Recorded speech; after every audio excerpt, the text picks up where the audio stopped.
actually a couple that come to mind, one related to finance transformation, but I actually think it might be more unique given my background to talk about a strategic finance moment that related to a position I was in when I was in actually investment management, which relates to those scenarios I was talking about.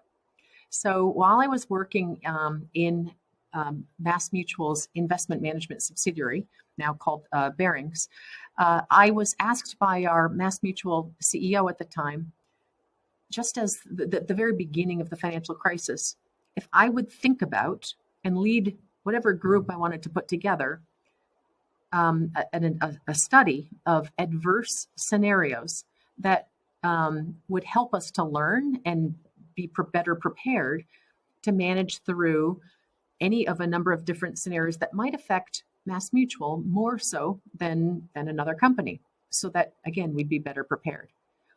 And he said, don't come back in a couple weeks. I want you to really kind of dig into this, an adverse scenario analysis. I loved the project. I loved having the freedom to define the scenarios, to define who was working on it, and to be free to look at these scenarios, not just for asset management and the asset portfolio, but to look at it for MassMutual as a whole. So indeed, what I did was go out and work with the risk management department, the investment management department, the actuarial department, the finance department, and looked at what sort of risks we saw, how we would go about modeling them, and then looked at how they would affect MassMutual. But then I also needed to bring in the competitor angle too, and how we thought we would compare, such that we then what would we do next? What was the recommendation about what we needed to do next to better protect ourselves?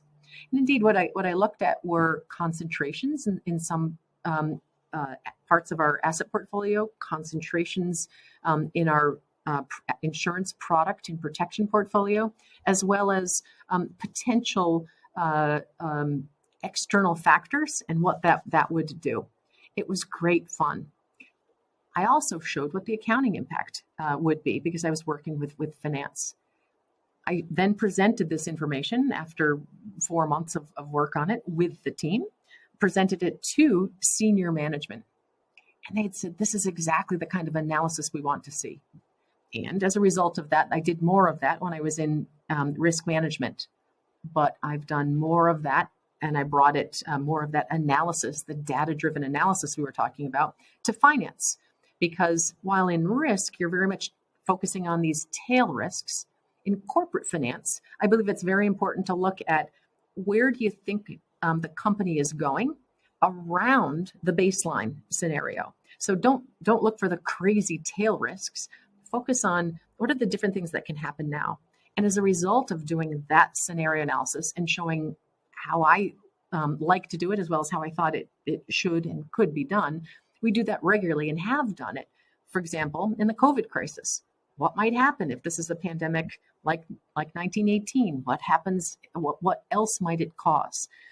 We did some of that scenario analysis at the beginning of COVID, and I would argue that we were better prepared because of some of the work I had done in my past, bringing that finance moment into now.